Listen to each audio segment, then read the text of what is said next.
And welcome back to the next episode of the MDCP podcast. This is our special Halloween edition. It will go out Halloween week. Joined by Sam, Ash, and Catwoman today. I'm really excited. We've got a special guest on. For those of you that are listening on the audio version, you should really duck over and check out YouTube because Christina has joined us pre-trick or treating with her little ones That's in right. full regalia. So not to be missed. That's a little spoiler alert to see if you listen to this and go and take some action and follow the links. But we are here. How are you all, team? Wunderbar. Awesome. I kind of wish we had planned to all dress up as something. I know that was a missed opportunity on all of our parts. Yeah. I know. That's a- I didn't miss it. So now Christina in got the memo that was retrospect, never sent. Ash and Lisa, what would you have come as? Well, my nickname at school was Lurch, so I probably would have done that. So, it's easy for me to do that. The Ash? bolt through my head. Way to go. I have my chef coat in the car, and that's what I'm putting on later. So I would have put that on. There you go. Yeah. Yeah, there you go. Nice. All right. Sam? What about you, Sam? I have a bright purple steampunk jacket and vest, which I'm going to don later and go as Mayor Humdinger from Paw Patrol. So We're all in. all my parents out there, you know what I'm talking about. Yep. You're going all in. Ash is Hey. like, I just got this coat in the back. I'm just going to throw that on. And Sam's got the purple Top velvet. hat to boot. Yep. Oh, we Oh, need photos. Photos or it didn't happen. All right. Well, enough of that frivolity before you all get sugared up on that side of the world. Halloween passed for me yesterday, but there's a lot of hyper kids running around the neighborhood last night.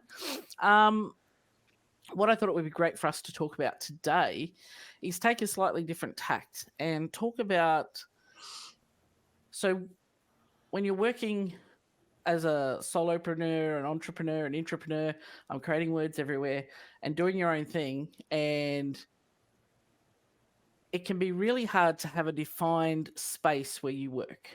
So quite often you'll set up your laptop on the bed, or you might do it at the kitchen table or in the car, or go old school and grab a jerk block at the box and bang it up. But there is a lot of power in having a defined area for scientific reasons, among other reasons, which we'll dig into.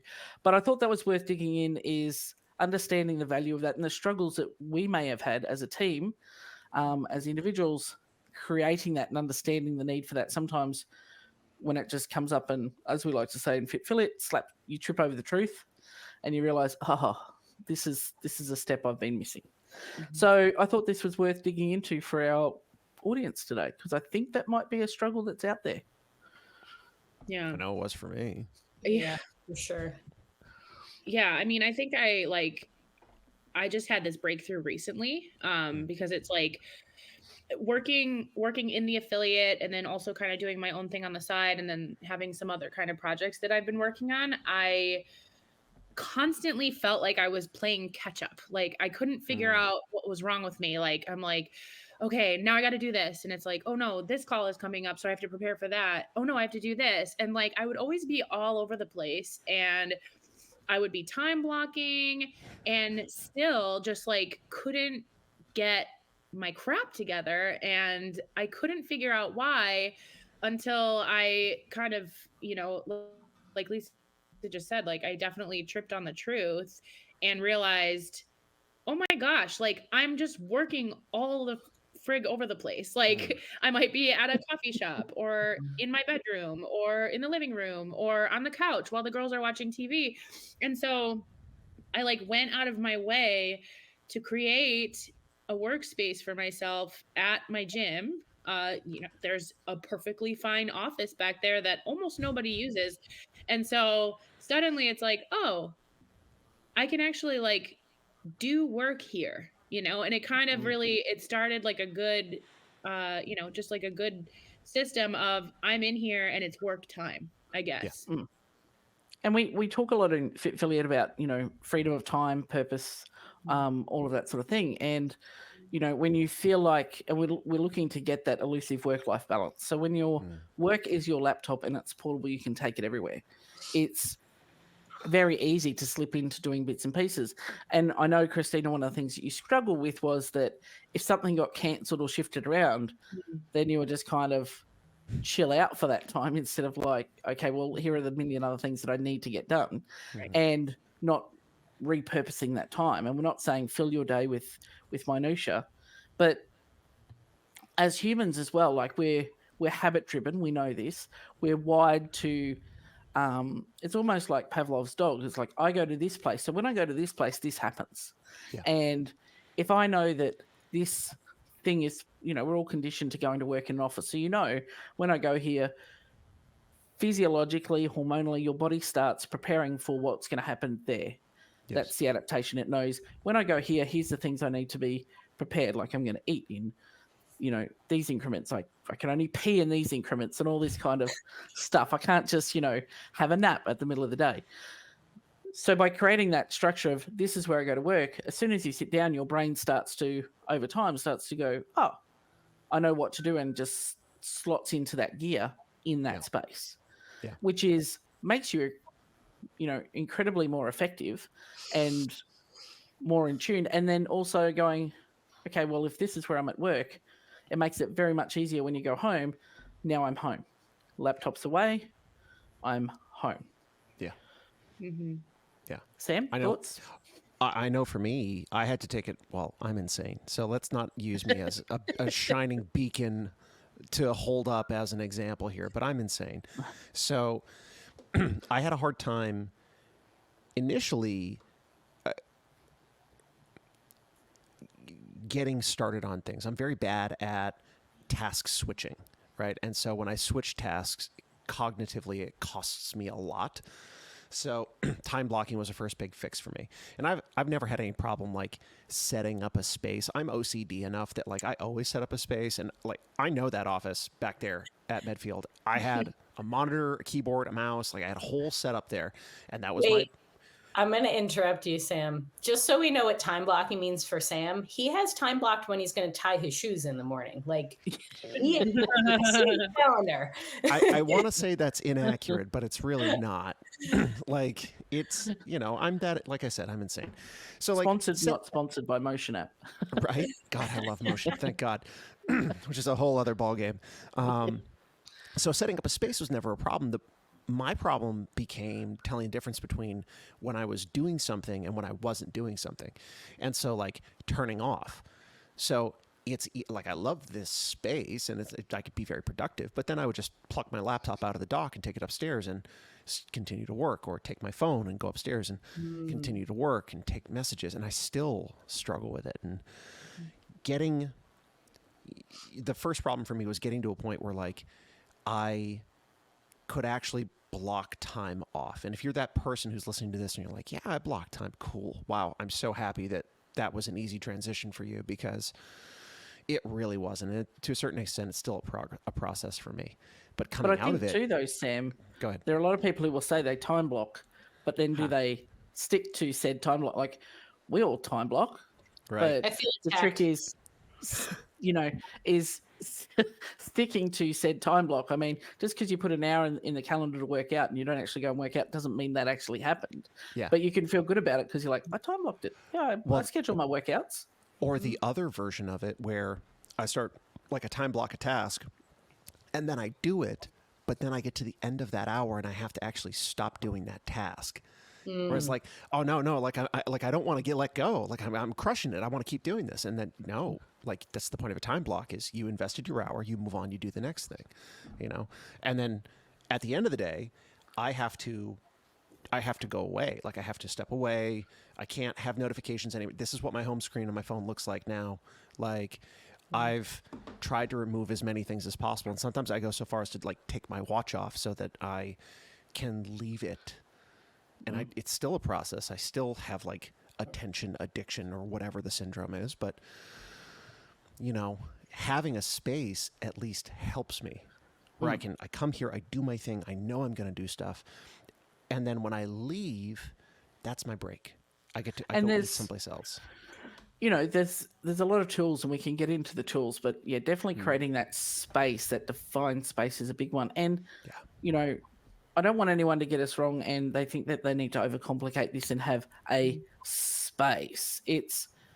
You can clean off a corner of your kitchen table and go, this is my chair, this is where I'm going to go to work. And when I'm not at work, that is shut. And, if you're living in a tiny apartment or you've got a share house, you don't have the luxury, you can set up a small desk somewhere if you don't even have space in the affiliate you're at or whatever. But you can create a small space which you can go, as long as you name it your workspace and you go consistently there, then it's a space. You don't need, a full elaborate show. You can just have, this is where I go to work. It could be in your wardrobe. I know of people who started in their walk-in robe because that's the space that they could have and it was quiet and they had a door they can shut. Yep. Great. This is where I'm going to be. Yeah. I'm so guilty too of like, I'll decide like, okay, I'm going to make my workspace. And then like the first thing I do is go to Target and like go shopping for like. And we're off. Shiny objects. But like, it's so, yeah. But like, I really like where Sam was kind of going with like the ability to turn it off. And like, when you started talking about time blocking, I thought about, that like, just as though that's an appointment that we set for somebody else, we need to look at our time blocks as appointments that we set for ourselves, right? So it's like, sure, maybe your space is like not fancy yet, or maybe you do go buy the dry erase calendar from Target because it makes you feel good. But like when you're in that space and you're sitting there and you've made an appointment with yourself to do XYZ work for 1 hour, that's where like we get pulled into other directions, right? Like maybe if you're within an affiliate, a member asks you a question and then you get sidetracked with a conversation with them, or a friend texts you and you get distracted by a notification on your phone. Suddenly that hour goes away.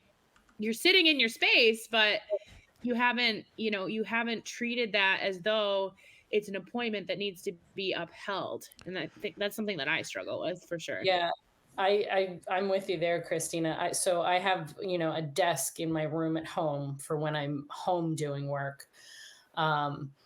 My biggest problem at home was the distractions that exist that I've created.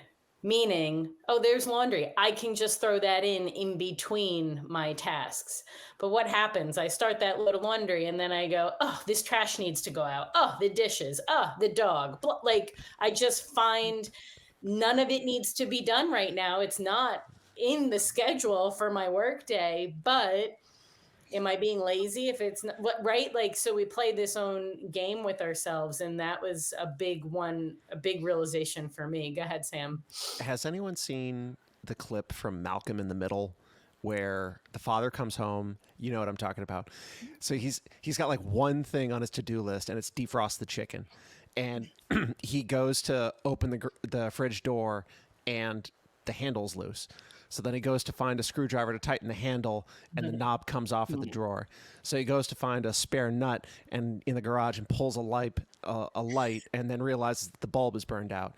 And then he's like, well, now I got to go get bulbs. And so he goes to start the car, and there's an oil leak.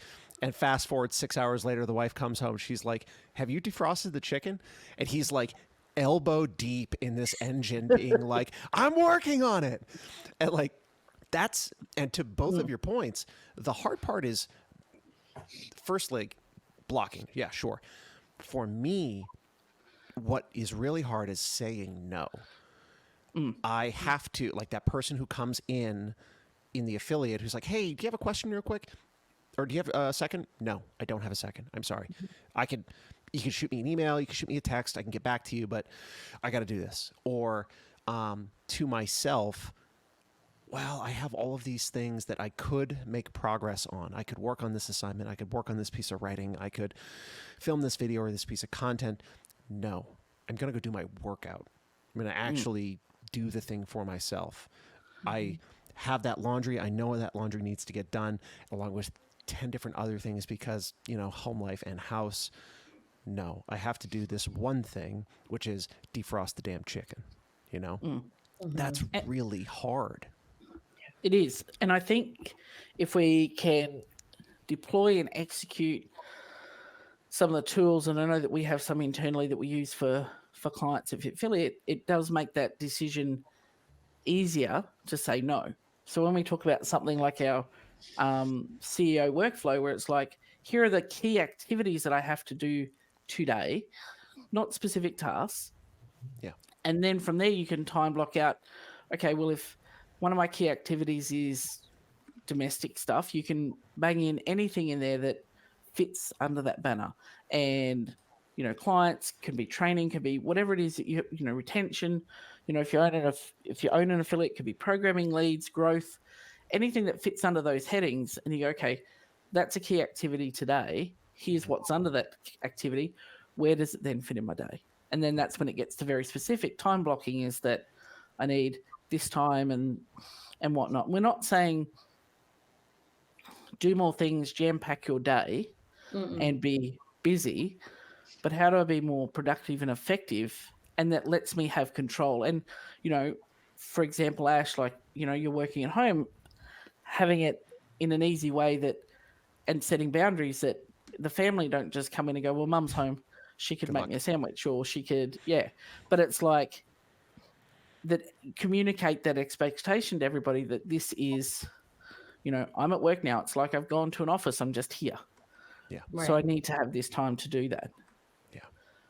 And I was fortunate enough to, find an office in a gym that I'm also able to use. And one of the things I found, so my kids are a bit older, and after school, even if I would be home, they would still, and, they knew I have calls or whatever, they would still just be like, well, can I do this? So I finally was like, you know what, when I have calls or I have things, I'm going to the gym and I'm doing it there, because they don't need me. They want me. They don't need me, and they need to realize that too.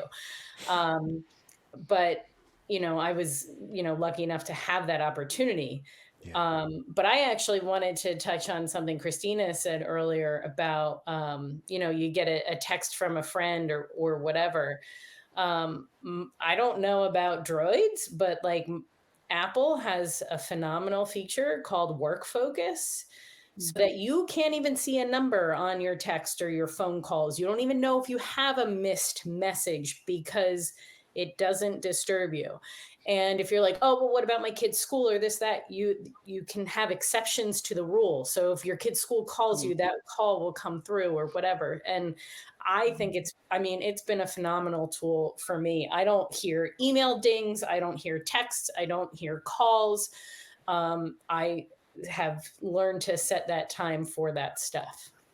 Yeah, I've got about 12 different categories on mine for, work, podcasts, different things that need different parts of my attention, that need different things shut down, and just, break that down. And it's been great. Just a click of a button. And if I can figure it out, Sam can speak to this. Anybody can figure it out, because I am. And it's really, like, I know when I was in the affiliate, I actually went down the path of getting 2 phones, because, I'd be sitting on the couch and then it'd ping. So I'd have a look, and it could be a text from a friend, or it could be a text from a member saying they're cancelling. And then next minute, here I am down the rabbit hole of processing a cancellation at 9 p.m. at night, being all pissed off about that, when it didn't need my attention even for another week or so based on their payment cycle. I could have dealt with it in the morning, and it was super hard. But if I put my phone down on Do Not Disturb, then I wasn't, hearing from friends and chatting with friends. So I'm like, you know what, I'm getting a second phone. So when I would get home, that gym phone would go in a drawer. And it also made it super easy for me that when I decided to go away, like take a weekend off, go away for a week, here you go, coaches, here's the phone. Yeah. And I could hand that off and not have to cart 2 phones with me while I'm away or whatever. Like, here you go, here's the phone. That's a really good idea. That was how, it's an expensive idea. Like, you'd have 2 phone plans, but, for me, it created that separation. Yeah. That, and now you can have dual SIM phones, so you could turn off one SIM and and that's all well and good. But at that time, you couldn't. But it was like, how do I create physical separation so that I'm not getting pissed off by something I'm reading right before I go to sleep, I'll set it in the morning instead, and that's how I start my day. But that's okay because that's my work day. So that was an extreme way to do it, but that was because I was like, I get no peace. See, and I was on it all the time. That's the only way that makes sense to me. So I'm listening to you be like, I have 12 different settings. And this must be the alcoholic in me speaking, I am not nuanced enough for that. I have to have one setting, and it's I get notifications or I don't get notifications. And even the ones that I get notifications, I've shut off everything that isn't a direct communication. So it's an email, it's a text, it's a phone call. Everything else, aside from like the baby monitor, goes away. Because none of it is important. And I am so distractible. I'm so easily distracted. Me too. And for me, the big problem is, I had this discussion with my wife recently. She's like, you're working more now than you ever have. And I'm like, what? You're insane. There's no way that's the truth. But then she's like, think about it. You have a chunk of time when the kids are being taken care of. You work that whole time. You take calls, you write things, you do work, you film things, you coach. In the evening, sometimes you pull the laptop back out after the kids have gone to bed. You do a little work there. You sometimes do this on the weekend. And like, potentially, I'm like, son of a bitch, I'm working like 40 hours a week. And it like snuck up on me. And when I realized that, it was I'm so easily distracted at the worst possible times. So I love the space and having the thing because I can put my work brain on and I go and I do that stuff and I feel really effective and I'm very, very happy about that. But at the end of the day, I need to be able to put like my dad brain on and pay attention to my kids. And I was reading this thing on the Instagram and the Instagram. God, I sound like I'm 70. Say that. Right on the interwebs. I try and be cool and say the grams, but hey. Oh, well, so I can only aspire to that level of cool. I was reading something and they were saying essentially like kids don't need quality time; they just need time, right? And so like I might, I can justify to myself, well, I can spend some focused quality time with my two boys. Or I could just shut the fucking phone off and I can go spend time with my boys. And one of those is so much harder because, like, to your point, we provide a lot of tools that help make this easier. Well, in my case, it doesn't make it easier. It makes it more straightforward, more easily defined. I still have to be the one to take the watch off, to put the phone away, to put it 2 floors away and in a bedroom because I'm so insane. And that's the only way my kids and my wife get the attention they deserve. And I think, too, it's really easy for us to get distracted the more uncomfortable or the harder the thing is we're working on. Like, when we're banging out something we're totally cool with and it's just, we're in the zone, we're in the flow, it's good to go. But when we're doing something that makes us feel uncomfortable, maybe it plays on some of our limiting self-beliefs and our insecurities and like... for those of us who weren't fans of making content, you run off and, I've got to do this video. Like, how many other things do you create content about or scroll through first before you actually do it because you're so uncomfortable at this little piece that you have to do? Right. And that makes us way more distractible as well. I was like, I really need to run over and do this. I need to run over and do that. Like, maybe if I do this, everything else will get better. But, the lighting's not right. The this, the that, the go and buy the dry erase calendar because it needs to be perfect. But like we do with everything, whether it's a product we're creating, a system, we've got to also make sure we're not letting perfect get in the way of something. Progress, yeah. Along that note, too, I think like this is worth mentioning because I struggle with this and I can't be alone. Everything you guys are talking about with the, setting the notifications off and all of that. If I'm working on something that I'm uncomfortable about, like Lisa's saying, I'm going to go in and look for notifications as a means Right. of like, is there anybody out there that loves me? I have definitely been guilty of that for sure. Yeah. I have the winner of all stories when it comes to that. So I tried to be like I'm going to be hardcore. I'm going to delete Instagram from my phone. Do Mm. you want to know how insane I am? I still pulled up and picked up my phone 120 times a day. You know what my most opened app was? It was the App Store. I would endlessly refresh it looking for updates. That's how insane I was, how much I needed to have something that would pop up on my phone. Yeah. Yeah. It's funny. I replaced when I went through a stage like that. It was like, get it all off. I don't want it get it off. Yeah. But I had a business, so I was like, okay, I'm going to put everything into a folder, all those apps, and turn off their notifications and their badges. And where I used to have the Facebook app is I put my camera. The amount of times in a day without being intentional that I go, oh, fuck, just open the camera. Didn't want that. And it made me realize, no, but you were just going to go and mindlessly do this other scrolling. So it was a valuable tool for me, because when you look at your usage, it says, and it's like, oh, what did I need to be distracted from that I'm now trying to open something that's no longer in that space? And whilst it drove me mad, it was a good exercise in understanding that, because, you know, once we're aware of something, if we're aware that there's a problem, then we can actually take steps to fix it and go, okay, I'm endlessly tapping this one icon. I'm, you know, looking for distraction. Mm-hmm. And it's not about the app or whatever you're going into, but it's like, why am I wanting to be distracted right now? And what am I avoiding? Which is you know, I guess that's the power of, you know, I don't guess, I know that's the power of having a coach to keep you accountable, is they're going to shine the mirror and go and ask you that question, because you sure as shit are not likely to ask it yourself. And you're not going to give yourself a really good answer. Oh, I'm not distracted. It's fine. I need this to research you know, you can justify anything that you want. So, but having a coach to keep you accountable to go, hang on a minute, why are you being distracted? Why is this task not being done for the last 2 weeks? It's been on your list of things to do. Why is it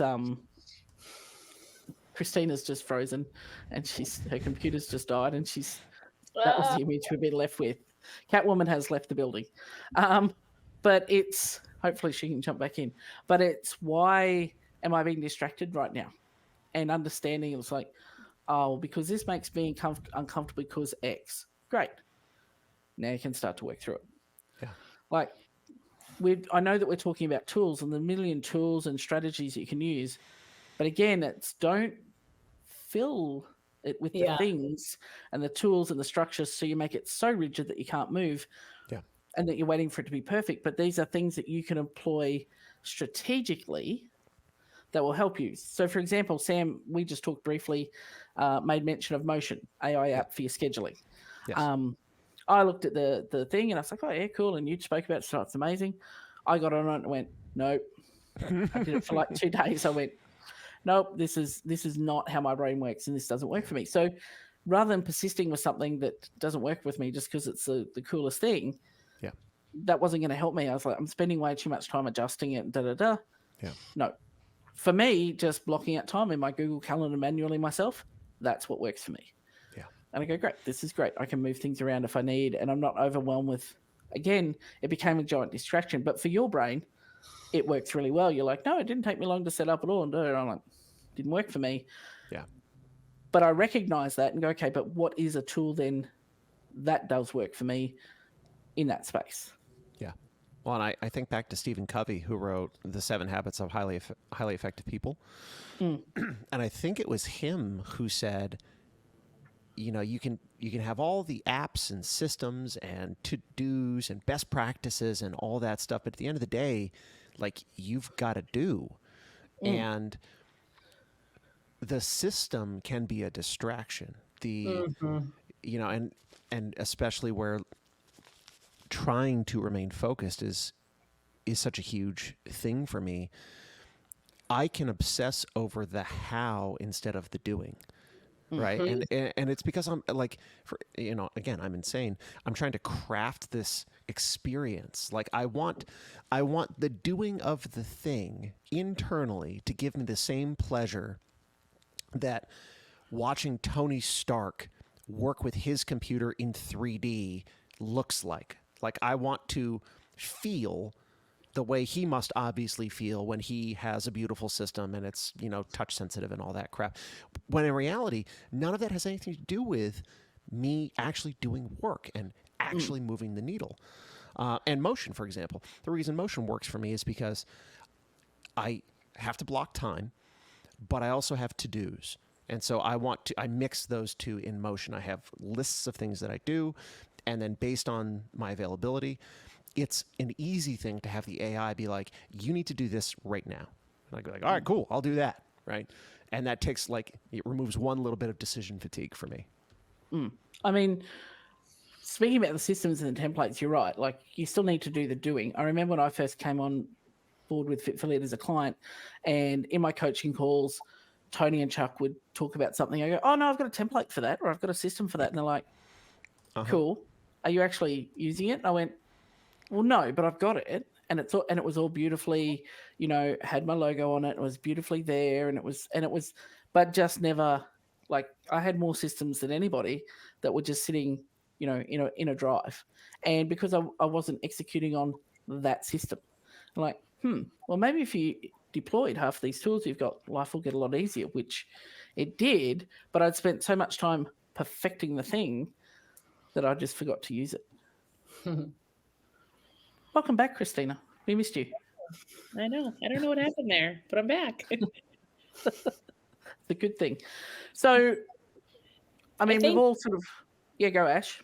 Yeah, I just kind of want to circle back, and maybe this is almost like a recap, but, like you said, and we talk about it a lot, is the awareness precedes action thing.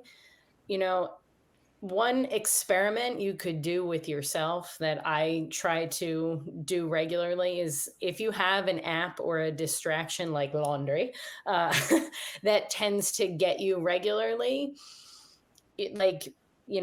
choose that one thing, and for a day, a week, whatever, make a promise to yourself that before you do that thing, either open that app, go to do the laundry when you're on work time, whatever, pause and ask yourself the question, is this going to serve what I need to do today and right now?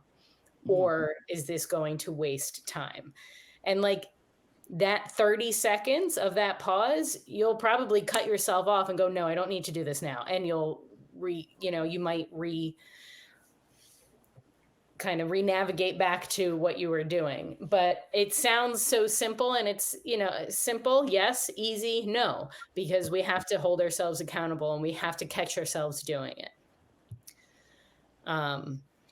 But I think that's, we talked about tools and places and how to set up, but the bottom line is there's a lot of things we just need to do for ourselves. And it's the awareness is the key element.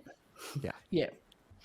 And it's just having that discipline is the wrong word, but and we we hear the Jocko thing saying discipline equals freedom. It's freedom, yeah. And we know that if we get those things done, we'll have more time for the other things that we want to do. So it's getting ourselves, and you may have heard us talk about this once or twice on this podcast, is having a strong why will help you get anything that you need to work through to get completed. Is, okay, I'm doing this because I'm compelled to change the world in this way or impact the world in this way. And if I don't do this, I'm doing the world a disservice. Great, that's a compelling why. Okay, well, that means I need to create a workspace. I need to be productive. If you are, for me, I found that if I want to do creative work, I'm more productive to go and sit in a coffee shop for a couple of hours and write. Works for me. But if I need to get stuff done that's working through multiple systems or building things or whatever it happens to be, I need to have a defined office where I can shut the door. Dog's not going to bother me. I'm not going to be worrying about anything. So I could do fine editing or creating. Yeah. So I know what works for me in those spaces. Me sitting on the couch with my laptop, I'm probably not going to get much done because I'm watching Netflix in the background or anything else that happens to be on at the time. Yeah. So I know what works for me and what I need to do. So it's about understanding that, but creating those spaces that let that happen. And go, okay, I need to be creative right now. Where am I most creative? Well, another thing that, I'm sorry, go ahead. No, I was done. And one other thing that helped me was working with Fitfiliate. We talk about the 4 freedoms, right? Mm-hmm. The shift in understanding so freedom of time is one of our 4 freedoms. Freedom of time doesn't mean I don't have anything to do. Freedom of time means my time is mine to decide when and how I want to use it. I'm still productive. I still have things to do. I can still be deliberate, right? So, but like that implies that I'm in control. And the difference of motion, for example, I abdicate a little of that control because I don't want to figure out what the most important thing is. I design all the tasks. I tell the computer this is how much time I want to spend. Here, go figure out the calendar. And it does the calendar, and it's amazing, and I love it. But I get to do that. I've chosen to do that as opposed to being reactive, where I find an hour where I'm not doing something and then have to figure out how to fill that hour. You know what I mean? It's a big difference when you start saying, I got this to do, I'm going to do it now. And it's, the difference between what's that quote, you either run the day or the day runs you. So how do you set yourself up for success that, the day that you can actually run your day and own your time and take ownership of what you did, but also more importantly, what you did not do. When you're working independently as an entrepreneur, you don't have a boss. Yeah. So there's no one saying, hey, Ash, where's that report that you were going to write by Friday this week? Because you don't have to. And this was a hard thing I found first in the affiliates. Like, well, it don't matter if I don't do that. It doesn't matter if I don't do that thing because who knows? Like, I'll just do it next week. I'll push it out. Right. And, you can fall in the trap of being like, not A, holding yourself accountable, but B, it's very easy to go, I'll just push that out because who knows that I just push that out? I don't have to answer anyone up the chain. Right. Yep. But if you have those structures and those values and that why, and understanding how this is getting you freedom of time, freedom of purpose, that you can choose what you do when you do it, and therefore that will give you the freedom of money so that you can earn an income and create money out of thin air, and you're living your why and your values. That makes it a lot easier to go, no, these are things I need to achieve this week, and be your own boss. Yeah. And understand that. And if you can't be, get a coach. Yeah.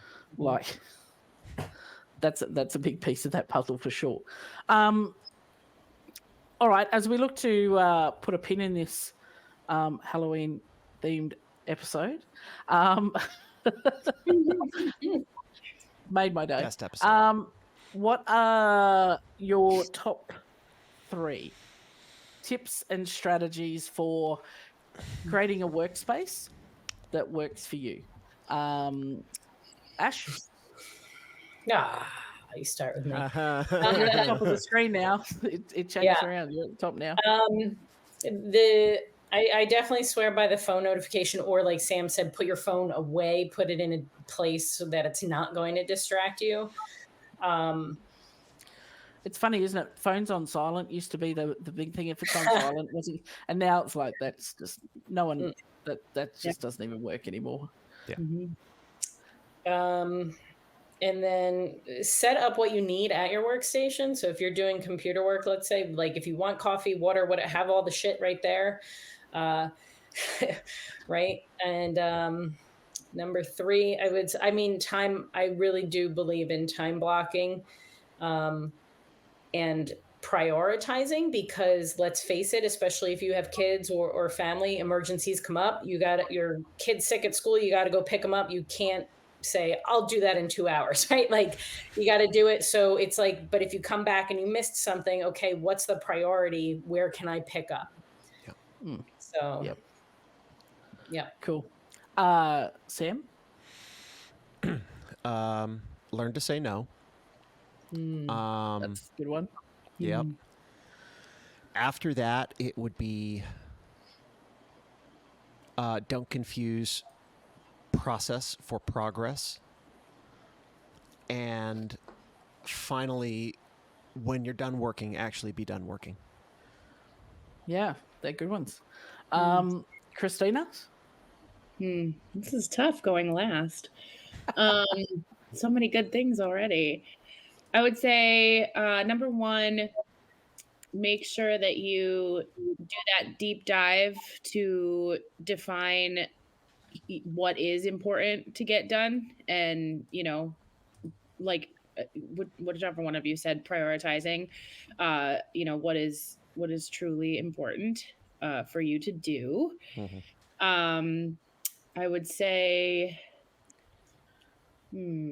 learning yourself, right? So like discovering what are the things that do get you distracted, and just kind of being ahead of those things. I think that we all know, but if you do a little introspection just to kind of figure out, what it is that derails you, and try to get ahead of it as much as you can. And then I would say also just like give yourself some grace. Do all the things, right, that we've talked about. But know that, like, I mean, I can fully sit here and say I still fall into the distraction and, all the things that derail me all the time. But, acknowledge it, accept that it's normal, that it's human. Don't call yourself a piece of shit or lazy or, any of those things. Move on, realize, learn from it, and continue on your way, because you're freaking crushing it. Love it. Perfect. And I think that's there's 9 bits of gold there along with everything else we've put in. My 3 would simply be get a coach, know your why, and do the things. Do what you need to do. All right, guys, good chats. Thank you, Christina, for the theme. We enjoyed it. To everyone again, if you've all been listening to this, head over to the YouTube channel, give us a watch. You can see the faces behind the voices. That's always fun, and see some of the mayhem. And today we definitely make it worth your while. But please give us a follow on the socials, over on the grams, as the cool kids say, at Fitfiliate. Otherwise, reach out. You can leave us a comment, leave us a review, let us know what you think, and if there's anything you want to hear us chat about, let us know. All right, team, thank you, and I'll see you next week. Peace, everybody. Happy Sugar Day. Happy Sugar Day.